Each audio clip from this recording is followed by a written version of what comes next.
আমরা নবীজির আশেক, নবীজির আশেক যদি আমরা হইতে পারি, কিয়ামত পর্যন্ত আমাদেরকে স্মরণ করবে আশেকরা।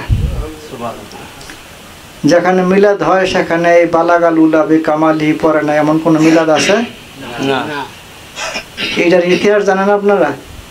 বালাগাল উলাবি কামালিহি কাশাফাতু জাবি জামালিহি হাসুনাত জামিউ হিসালি, এতটুকু লেখার পরে উনি পরের লাইন কি লিখবে? উনি ছিলেন ফার্সি কবি, এটা লেখছে আরবি, ওনার আর পরের লাইন আসতেছে না। 12 বছর অপেক্ষা করতেছে কি লাইনটা হবে, কি লাইনটা হবে। 12 বছর পরে নবীজি স্বপ্নে দেখা দিয়েছেন, বলেন শেখ সাদি দেখো সল্লু আলাইহি ওয়া আলিহি। হ্যাঁ, শেখ সাদি ছিলেন, শেখ সাদির যত কবিতা আছে সমস্ত কবিতা নবীকে উৎসর্গ করা কবিতা, যেখানে আছে সেখানে নবীর নাম আছে। আর এই যে সমন্বয়করা নারায়ে তাকবীর দেয়, নবীর নাম বলে না। যেখানে এই যে সমস্ত আলেমরা নবীজির শান মান বলে না, এই সমস্ত আলেম থেকে দূরে থাকতে হবে, এই সমস্ত পীর থেকে দূরে থাকতে হবে। যে সমস্ত আলেমরা শরীয়তকে অগ্রাহ্য করে, এই সমস্ত পীর থেকে দূরে থাকতে হবে। শরীয়ত হলো আপনার পোশাক, পোশাক যদি না থাকে তো সে তো পাগল, পাগল সে মজ্জুব। মজ্জুবদের আলাদা পাওয়ার থাকতে পারে, কিন্তু সে পীর না। পীরেরা কখনো, মজ্জুবরা কখনো মুরিদ করে না। হযরত খাজা গরিবে নওয়াজের কাছে, খাজা গরিবে নওয়াজের ফকির রাস্তা দেখাইছে ইব্রাহিম কান্দুজি। হ্যাঁ, বড় ইতিহাস পড়ে দেখবেন, ওনার কাছে বায়াত হইতে চাইছে, আমি বায়াত করি না, তোমার রাস্তা দেখা দিলাম বায়াত হওয়ার জন্য, তুমি ওসমান হারুনির কাছে যাও। খাজা ওসমান হারুনির কাছে গিয়া বায়াত হয়েছে। পরবর্তীতে অনেক পরে বায়াত হওয়ার জন্য তুমি আগে এলেম হাসিল করো, শরীয়তের এলেম হাসিল করো। উনি বাগদাদে গেছেন, বাগদাদে যাওয়ার পর উনি পরবর্তী ওসমান হারুনিকে পাইছেন, পাওয়ার পরে উনি বায়াত হয়েছেন। খাজা গরিবে নওয়াজের অবদান সারা পৃথিবীতে আছে। খাজা গরিবে নওয়াজের যারা ব্যঙ্গ বিদ্রুপ করে তাদের নামও আমরা নেই না। তাদের একটা গ্রুপ আছে, তাদের গ্রুপের লিডার, তারা হলো অখণ্ড ভারতের দাবিদার। স্বাধীন মুসলমানদের স্বাধীন একটা রাষ্ট্র হোক তারা কখনো চায় নাই। এটা আমরা ইতিহাসের ছাত্র আমরা জানি, রাষ্ট্রবিজ্ঞানের ছাত্র আমরা জানি। উনি এই পার্টিশনের আগে এই সিলেট আইসা রমজানের সময় এতেকাফ করছেন। এতেকাফ করতে হয় নিজের মসজিদে, এতেকাফ নিজের মসজিদে করতে হয়। উনি এসে এতেকাফ করছেন সিলেটে ওনার ভক্তদেরকে এতেকাফ করছেন। তার অনুসারীরা এখন দেখা যায় যে এই জায়গায় টাকা পয়সা আছে, যে মসজিদে টাকা পয়সা আছে, ওই মসজিদে গিয়ে এতেকাফ করে। এতেকাফ হলেও আল্লাহর সাথে সম্পর্ক হবে, ধ্যানে থাকবে, খেয়ালে থাকবে। এতেকাফে ওয়াজের জায়গা না, এতেকাফে বেশি কথা বলা যায় না। উনি যে খাজা গরিব নওয়াজের যে লোকে বলছেন, সেই লোকে এতেকাফের ওয়াজের মজলি বানাই দিয়েছে। হাসি তামাশা, অট্ট হাসি, যারা ইউটিউবে দেখছেন এটা তারা জানেন, হাসি তামাশা করছে। এরকম সব জায়গায় এরা এতেকাফ করে, মসজিদের শোরগোলের জায়গা বানায়। মসজিদ এতেকাফে বেড়া দেওয়া থাকবে, এখানে জিকির আজকার করবে, আল্লাহর ধ্যানে থাকবে। এরা মসজিদের মধ্যে খাওয়া দাওয়ার একটা ব্যবস্থা করে। এই সমস্ত এতেকাফ এগুলো লোক দেখানো, পাবলিসিটি। এদের আল্লাহ রাব্বুল আলামিন একটা ফায়সালা দিয়ে দিবে, অচিরে দেখবেন এরা কিচ্ছু করতে পারবে না। যা কিছু হবে, যারা এই দেশে তারাই দেশ শাসন করবে, যারা আল্লাহ এবং আল্লাহ রসুলকে ভালোবাসে, এছাড়াই কেউ করতে পারবে না। যারা আল্লাহ এবং আল্লাহ রসুলের বাহিরে থাকবে, তারা হয়তো কিছুক্ষণের জন্য আসবে, এদেরকে আল্লাহ এবং আল্লাহ রসুল আবার ধাক্কাতে নামাই দিব।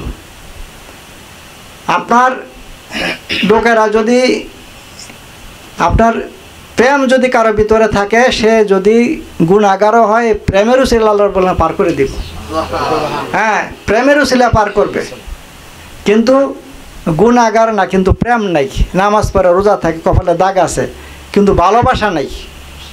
হ্যাঁ, এরে ধরবে, তুমি যে আরেকটা মারছো, আরেকজন একটা মারছো, আরেকজন ধরছো, আরেকজনকে ক্ষতি করছো, এদের সব কিছু দিয়ে দাও। সব কিছু হাসরের দিন যখন দিয়ে দিবে, তখন সে ফাঁকা হয়ে যাবে, কিচ্ছু তার থাকবে না, তার কোনো কিছু থাকবে না। এই জন্য হক্কানি লোকদের বৈঠকে বসবেন, দোয়া করবেন। এখানে এই মোশাররফদের পরিবার 3 জন আছে, এরা সবাই আমাদের লালপুরীর আওলাদ, রক্ত অধিকাংশ এখানে লালপুরের রক্ত, কোনো কেউ বৈবাহিক সূত্রের রক্ত, কেউ রক্তের সূত্রের রক্ত। লালপুর এটা গ্রাম, লালপুরে এখানে নিজের বাড়িতে থাকার জন্য, এখানে খানকা করার জন্য 1973 সনে স্বাধীনের পরে 72 সনে আসছিলেন। ওই সময় এই সিলার গাথাটা করা হয়েছে। সিলার গাথা করছে, অনেক ইতিহাস আছে, আমি বলছি।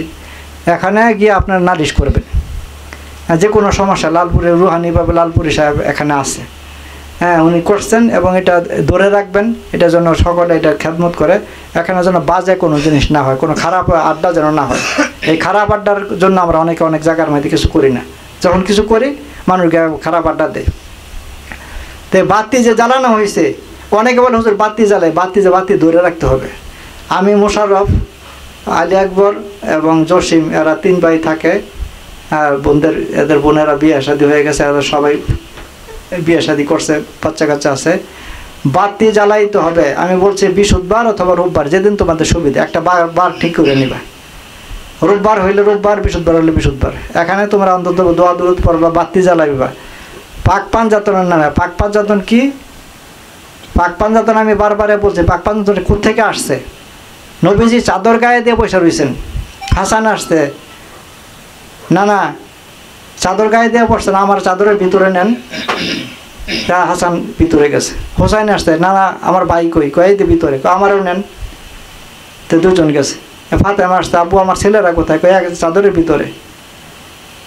এই ফাতেমারও নিচ্ছে, আমারও নেন। ফাতেমা নিচ্ছে। আলী এসে বলে, ইয়া রাসূলুল্লাহ, আমার ফ্যামিলি কোথায়? তো চাদরের নিচে আছে, ভিতরে আছে সবাই। শীতের দিনে দাদায় চাদর দিলে সবাই নিয়ে বসে না, টান পরে গেলেও বসে, একটু টান পরে যায়, তারপরে চাদর দিয়ে একটু ইয়ে করে। জিবরাইল আসছে, আইসা বলে, ইয়া রাসূলুল্লাহ, এই দৃশ্যটা আল্লাহ খুব পছন্দ করছে। আল্লাহ রাব্বুল আলামিন বলতেছেন, যারা তো আপনার চাদর নিচে আছে তারা সকলে পবিত্র হয়ে গেছে, বলেন সুবহানাল্লাহ। এদের জন্য পাক পাঞ্জাতন, যাদের তন পবিত্র হয়ে গেছে, তন পবিত্র, এদের পাক পাঞ্জাতন বলা হয়। কবি বলছেন, লি খামসাতুন উতফি বিহা হাররাল অবাইল হাতেমা আল মুস্তফা। হাররাল অবাইল হাতেমা মানে আমার দুঃখ কষ্ট সমস্ত দূর হয়ে যায় এই 5 জনের নাম নিলে। কারা? আল মুস্তফা নবী, আল মুরতাদা আলী, অবনাহুমা হাসান হোসেন ও ফাতেমা। এই ফাতেমা, এই 5 জনের নাম নিলে আমি সমস্ত দুঃখ যাতনা ভুলে যাই। এই 5 জনের নামের সাথে সাথে আমরা আমাদের 4 তরিকার 4 পীর, চিশতিয়া তরিকার পীর, কাদিরা তরিকার পীর, নকশবন্দিয়া তরিকার পীর, মজ্জাদের তরিকার পীর, এই 4 পীর আর নিজের পীর, যেই পীরের মাধ্যমে আপনি 4 তরিকা পাইছেন, এদের নাম সহ আপনি 5টা বাতি জ্বালাইতে বলে উত্তম।